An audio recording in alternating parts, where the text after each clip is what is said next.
Praise the lord. ప్రభునందు ప్రియులారా, బాగున్నారా? దేవుని యొక్క ఉన్నతమైన నామమును బట్టి ఈరోజు కూడా ప్రభు యొక్క సన్నిధానంలో మీతో కూడా ప్రభు యొక్క వాక్యములో ఆనందించడానికి ప్రభు ఇచ్చిన ఈ శ్రేష్టమైన సమయాన్ని బట్టి నేను ప్రభువుని స్తుతిస్తున్నాను. ప్రియులారా, ఈ కృపావార్త ఛానల్ని మీరు ప్రోత్సహిస్తున్నందుకు వందనాలు. ఇంకా మీకు అవకాశం ఉంటే ఎవరికైనా పరిచయం చేయండి, షేర్ చేయండి, లైక్ చేయండి. ఒకవేళ సబ్స్క్రైబ్ చేయడం మర్చిపోతే సబ్స్క్రైబ్ చేయండి. Praise the Lord. మంచిది. రండి, ఈ రోజున ఒక వాక్య భాగాన్ని ధ్యానం చేసుకుందాం. కీర్తనల గ్రంథంలో 73వ కీర్తన. కీర్తనల గ్రంథంలో 73వ కీర్తన చదువుతున్నాను. ఇశ్రాయేలు ఎడల, శుద్ధ హృదయులు ఎడల నిశ్చయముగా దేవుడు దయాళుడై ఉన్నాడు. నా పాదములు జారుటకు కొంచెమే తప్పెను, నా అడుగులు జార సిద్ధమాయెను. భక్తిహీనుల క్షేమము నా కంట పడినప్పుడు గర్వించు వారిని బట్టి నేను మత్సరపడి తిని. దేవుని యొక్క వాక్యము ఎంత చక్కటి మాట చెప్తున్నారు, విన్నారా? ఇది భక్తుడు, ప్రతి భక్తుడు ఈ లోకంలో జరుగుతున్న విషయాన్నే ఇక్కడ అప్పుడెప్పుడో ఆసాపు కుమారులు మరి ఈ యొక్క మాటను రాయడం మనం కనిపిస్తుంది. బాగా ఉన్నోళ్ళు చూశాడంట, లోకంలో చాలా చక్కగా ఉంటున్నోళ్ళు చూశాడంట. చూసి మత్సరపడ్డాడంట. ఏమని మత్సరపడ్డాడు? నేను ఇంత భక్తి చేస్తున్నాను, నేను ఇంత ప్రార్థన చేస్తున్నాను, నేను ఇంత శ్రద్ధగా ఉన్నాను, నా హృదయము శుద్ధి చేసుకున్నాను, నా హృదయంలో పాపాన్ని ఉంచుకోలేదు, అయినా సరే నా పరిస్థితులు ఏంటి ఇలాగున్నాయి, వాళ్ళేంటి అంత బాగున్నారు, వాళ్ళేంటి అంత బలంగా ఉన్నారు, వాళ్ళంటే ఇగో చూడండి ఆ మాట ఎంత బాగుంటుందో.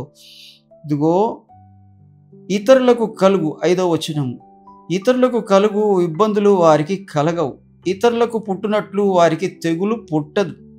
వారు గర్వము కంఠహారం వల్లే చుట్టుకొని ఉంచున్నది, వస్త్రం వలె బలాత్కారం ధరించుకొందురు. కొవ్వు చేత వారి కన్నులు మెరకలై ఉన్నవి, వారి హృదయాలోచనలు బయటికి కానవచ్చును. ఇగో వారిలో ఉన్న ఈ స్థితులన్నీ మరి భక్తుడు చూస్తున్నాడు, వాళ్ళ మాట తీరు చూస్తున్నాడు, వాటి కంటి చూపులు చూస్తున్నాడు. ఏంట్రా వీళ్ళు ఇంత పాపంలో ఉండి పాపం చేస్తూ కూడా ఇంత బాగున్నారేంట్రా, నేనేంటి ఇలాగైపోతున్నాను అని తనలో తాను అనుకుంటున్నాడంట. అసలు దీని సంగతి ఏంటో తెలుసుకుందామని ఆయనంట వెళ్ళాడు. 16వ వచనం, అయినను దీన్ని తెలుసుకొనవలనని ఆలోచించినప్పుడు నేను దేవుని పరిశుద్ధ స్థలమునకు పోయి వారి అంతమును గురించి ధ్యానించు వరకు ఆ సంగతి నాకు ఆయాసకరముగా ఉండెను. వింటున్నారా?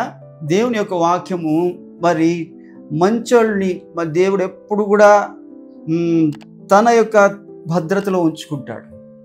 లోకంలోని ఉన్నవాళ్ళు చాలా ఉన్నతమైన స్థితి కలిగి ఉండవచ్చేమో గాక. ఇగో 18వ వచనం అంటారు, నిశ్చయంగా నీవు వారిని కాలు జారు చోటనే ఉంచి ఉన్నావు, వారు నశించున్నట్లు వారిని పడవేసి ఉన్నావు, క్షణమాత్రంలోనే వారు పాడైపోదురు. నువ్వు ఏ స్థితిలో ఉన్నా సరే, నువ్వు ఏ పరిస్థితిలో ఉన్నా సరే, నీకంటే బాగుపడుతున్న వాళ్ళని చూసి మత్సరపడొద్దు.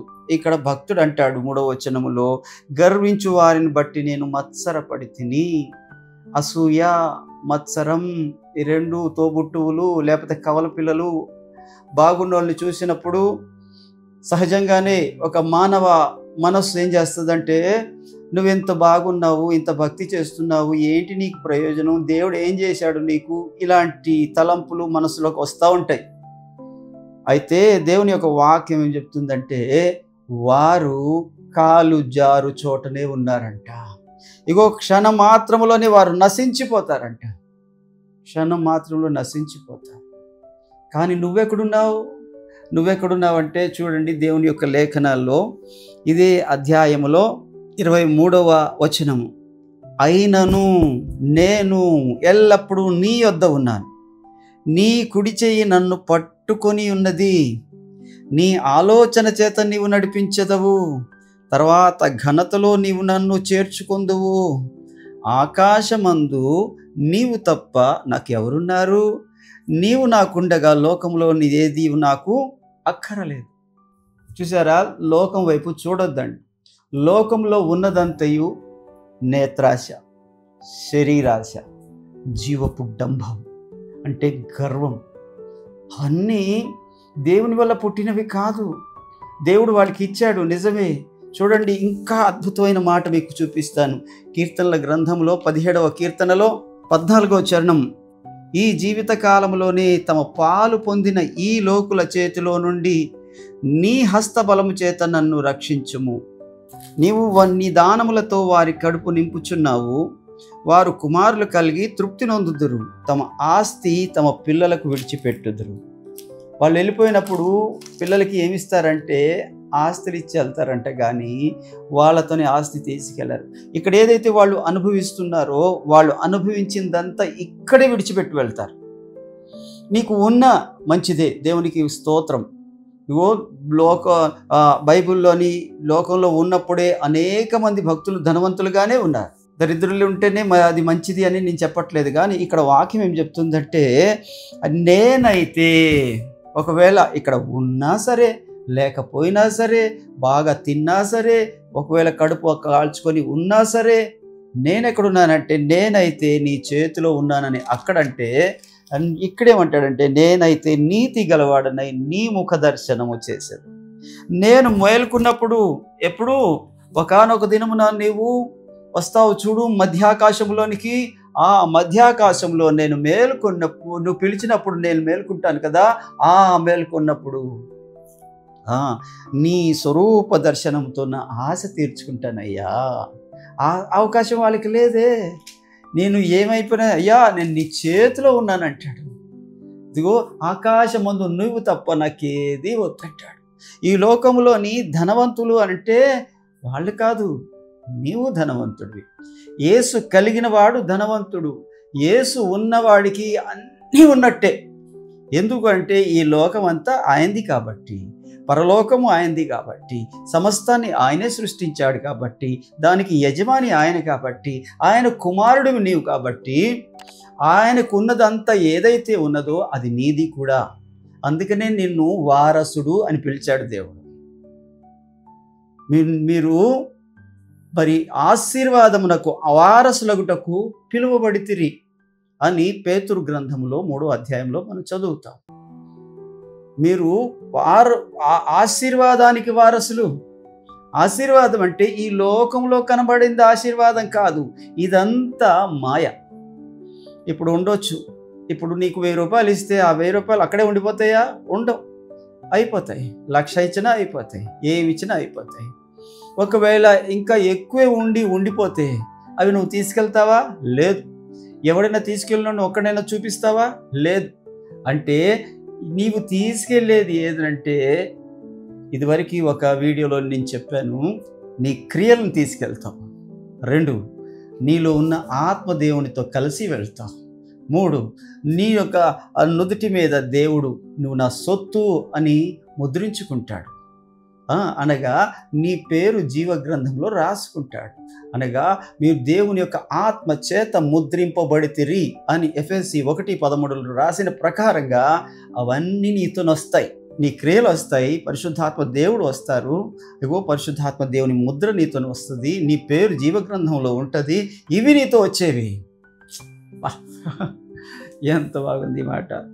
నిజంగా ఇలాంటి మనసు ప్రతి క్రైస్తవుడికి ఉంటే ఎంత బాగు కదా. లోకమంతా కావాలి, లోకమంతా కావాలి, లోకమంతా కావాలని కోరుకుంటున్నారు. లోకంలోని ఏమీ లేదని వాక్యం చెప్తుంది యోహాను పత్రికలో. లోకంలో నున్నదంతయు ఒట్టి నేత్రాశ, శరీరాశ, జీవపుటంబము. అవి కనబడతాయి కానీ శాశ్వతమైనవి కావు. మరి అక్కడే అంటాడు దేవుడు, ఇగో దేవుని కలిగి ఉంటే నువ్వు ఎల్లప్పుడూ నిలబడతావు, ఎల్లప్పుడూ నిలిచి ఉంటావు. చూద్దామా? 1 యోహాను పత్రిక 2వ అధ్యాయం 15వ వచనం చదువుతున్నాను. లోకమునైనను లోకములో ఉన్న వాటినైనను ప్రేమించద్దు. ఎవడైనను లోకమును ప్రేమించిన యెడల తండ్రి ప్రేమ వారిలో ఉండదు. లోకములో ఉన్నదంతయు అనగా శరీరాశ, నేత్రాశ, జీవపుడంభము ఇవి తండ్రి వలన పుట్టినవి కావు. ఈ లోక సంబంధమైనవే. ఈ లోకము దాని ఆశయు గతించిపోవును, గాని దేవుని చిత్తము జరిగించువాడు నిరంతరము నిలుచును. ఎంత చక్కటి మాట, ఎంత చక్కటి వాగ్దానం. ప్రియుడా, పరిశుద్ధుడా, నీతిమంతుడా, నీతోనే దేవుడు మాట్లాడుతున్నాడు.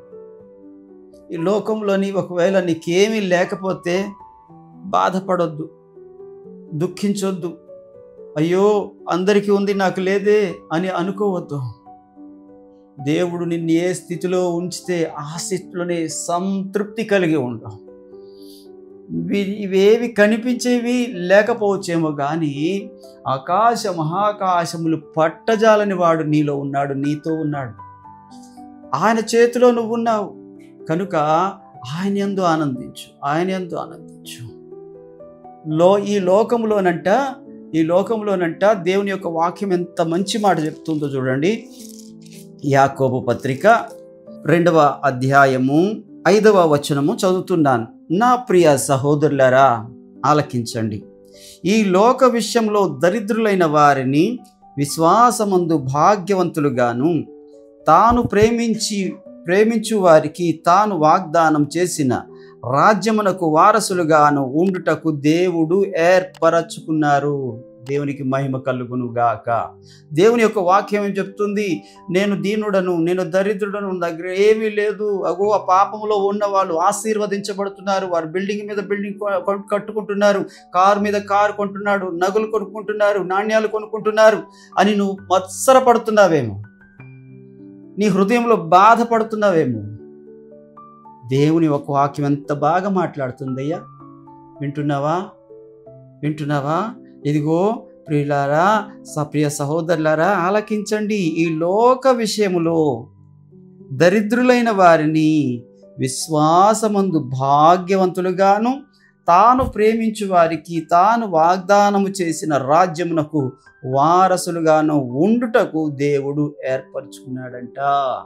నీవు దేనికి ఏర్పరచబడ్డావంటే విశ్వాసమందు భాగ్యవంతుడిగాను, ఆ పరలోకానికి వారసుడిగా ఉండడానికి దేవుడు నన్ను ఏర్పరచు.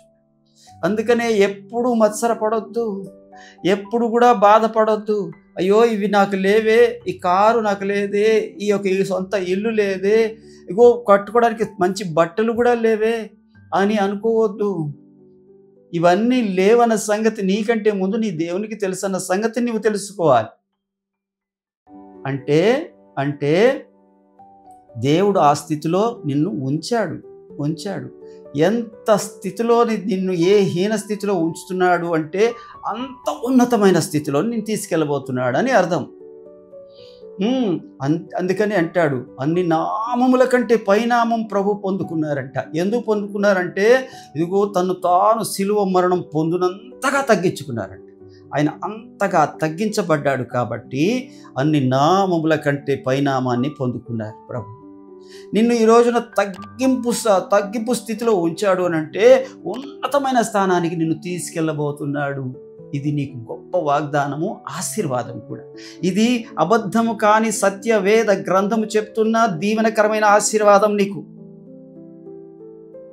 సహోదరుడా, వింటున్నావా?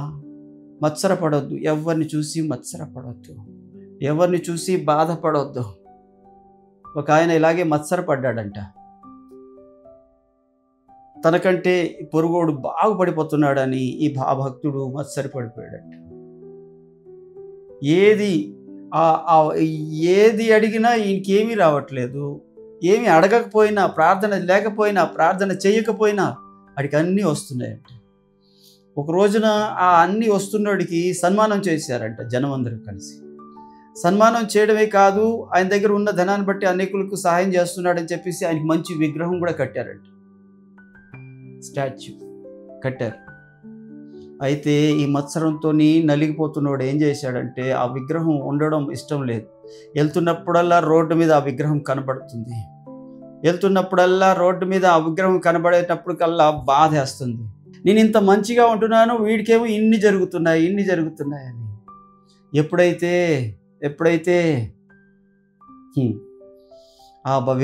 ఆ చెడ్డ తలంపు లోపలికి సాతాన్ ప్రవేశపెట్టాడు, అప్పటి నుంచి ఆ విగ్రహాన్ని రోజు రాత్రిపూట వెళ్ళి ఉలి సుత్తి పట్టుకొని కాళ్ళ దగ్గర తవ్వేయడం మొదలుపెట్టాడంట. అంటే అది ఎలాగైనా ఆ విగ్రహం పడిపోవాలి అని ఒక కుళ్ళు పెట్టుకొని మరి రోజు వెళ్ళి దాన్ని కొట్టేవాడంట. రోజు వెళ్ళి కొట్టేవాడంట. ఆ కొట్టడం వల్ల ఒకానొక రాత్రి దినమున, ఎందుకంటే ఈయన చీకట్లో చేస్తున్నాడు ఆ పని, ఆ విగ్రహము ఆయన మీదే పడి అక్కడే ఆ విగ్రహం కిందే చచ్చిపోయాడు. ఆ విగ్రహం కిందే చచ్చిపోయాడు. అర్థమవుతుందా? అంటే ఈ మత్సరము మనల్ని చంపేస్తుంది. చూడండి, సామెతల గ్రంథములోని ఒక మాట 14:30లోని మత్సరము ఎముకలకు కుళ్ళు అని రాసింది. ఎవరిలోని మత్సరం ఉంటుందో ఆ మత్సరం వాడినే తినేస్తుందంట. ఎవడు ఏమి చేయక్కర్లేదు వాడిని, ఆ మత్సరంతోనే వాడు చచ్చిపోతాడు. ఎముకలకు కుళ్ళు, ఇప్పుడు మామూలు భాషలో చెప్పుకోవాలంటే టీబీ లాంటిది అనమాట. టీబీ ఆ ఎముకలు తినేస్తూ ఉంటుంది, లోపల ఉన్న అవయవాలు తినేస్తూ ఉంటుంది. అలాగనే ఈయనకి కూడా ఈ మత్సరం ఉండోడికి కూడా తినేస్తూ ఉంటుంది. ఈ రోజున దేవుడు నీతో మాట్లాడుతుంది ఏంటంటే, మత్సరపడొద్దు, బాగుండండి బాగుండని, ఆశీర్వదించబడిన వాడిని ఆశీర్వదించబడని, వారి కోసం ప్రార్థన చెయ్యి. ప్రభువా, వారికి ఇచ్చినందుకు వందనాలయ్యా అని చెప్పు. నీ కోసం నువ్వు ఆలోచించొద్దు. నీకు ఏది కావాలో నీ పరలోకపు తండ్రికి నీకు తెలుసు. ఒకవేళ నీకు ఏదైనా అవసరం ఉంటే ప్రార్థన చెయ్యి. నీ ప్రభు తప్పకుండా ప్రార్థన ఆలకించువాడని వాక్యం చెప్తుంది. ఒకసారి ఏమైందంటే, ఈ మాట చెప్పి ముగిస్తాను. ఒకసారి ఏమైందంటే, ఒక ఊరిలో చాలా ధనవంతుడున్నాడు. అదే ఊరిలో భోజనానికి కూడా ఆయా సమయాల్లో ఎవరైనా పెడితే తినేటంత దరిద్రుడు కూడా ఉన్నాడు. ఆ ధనవంతుడు ఒకసారి ఏ మాట విన్నాడు అంటే, ఒక ప్రకటన విన్నాడు. ఇగో దేవుడు చెప్తున్నాడు, ఈ గ్రామంలో ఎవరైతే ధనవంతులు ఉన్నారో ఆ ధనవంతుల్లోని నెంబర్ 1 ధనవంతుడు ఎవరైతే ఉన్నారో ఆయన ఈ రాత్రి చనిపోబోతున్నాడు అని ఒక ప్రకటన వెలువడింది. ఆ మాట వినగానే ధనవంతులందరూ ఒక దగ్గర చేరారు. ఎవరి ఆస్తి అంత అని చెప్పుకున్నారు. అందరికంటే గొప్ప ధనవంతుడు ఎవరు అనేది ఒక్కడు తేలాడు. ఆడికి అప్పటి నుంచి గుండె కొట్టుకోవడం మొదలుపెట్టింది. ఈ రాత్రి 12 గంటలకి ఆ ఊరిలో అందరికంటే గొప్ప ధనవంతుడు ఎవరో వాడు చనిపోతాడని ఒక దైవ సేవకుడు లేక ప్రవక్త ప్రవచించాడని చెప్పబడింది.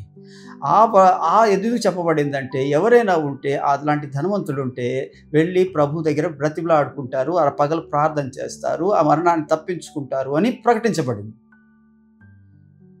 కానీ అతను ప్రార్థన చేయకపోగా గడగడ వణికిపోతున్నాడు. ఆయన ఇంటి చుట్టూ డాక్టర్లు పెట్టుకున్నాడు.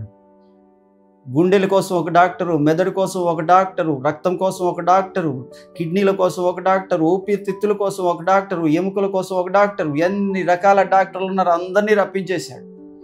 అవసరాన్ని బట్టి తీసుకెళ్ళడానికి అంబులెన్స్ని రెడీ చేశాడు. ఇక ఒకవేళ అగ్ని ప్రమాదంలో చచ్చిపోతామేమో సరే అగ్ని శకటాలను తెప్పించాడు. ఇలాగ అన్ని సిద్ధం చేసుకొని, ఒకవేళ దొంగలు ఎవరైనా, దోపిడీదారులు ఎవరైనా ఆయన మీద మరి దాడి చేస్తారేమోనని పోలీసు వారిని కూడా పెట్టుకున్నాడు. ఆ రాత్రి 12 దాటితే చాలు, నేను హాయిగా ఉంటాను అని అనుకుంటున్నాడు. 11 అయిపోయింది, 11:05, 11:10, 11:15 అలాగ 12 దగ్గరికి వెళ్తుంటే ఈ గుండె దడ పెరిగిపోతుంది. డాక్టర్లు ఎప్పటికప్పుడు ఆయన పరీక్ష చేసి ఆయన ఉపశమనం కలగడానికి అన్ని పరిచర్యలు చేస్తున్నారు. అయితే బయట మరలా ఒకటి ప్రకటించబడింది. ఇదిగో ఊరు చివరనున్న అత్యధికమైన దరిద్రుడు ఎవరైతే ఉన్నారో ఆయన చనిపోయాడు అని పెద్ద ప్రకటన వచ్చింది. అంతే. ధనవంతుడు అనుకున్నాడు, అరే నేను కదా ధనవంతుడిని, నేను కదా చనిపోవాలి, ఆయన చనిపోయాడు ఎవరంటే, అప్పుడు చెప్తున్నారు, లోకం దృష్టిలో నువ్వు ధనవంతుడివి కావచ్చు కానీ దేవుని దృష్టిలో వాడు ధనవంతుడు. ఈ లోకంలోని ఏది లేకపోవచ్చు, ఈ లోకంలోని ఏమి సంపాదించలేకపోవచ్చు, కానీ దేవుణ్ణి సంపాదించుకున్నాడు. దేవుని వాక్యం చెప్తుంది, వాళ్ళు విశ్వాసమందు భాగ్యవంతులు. ప్రియ సహోదరుడా, మత్సరపడకు.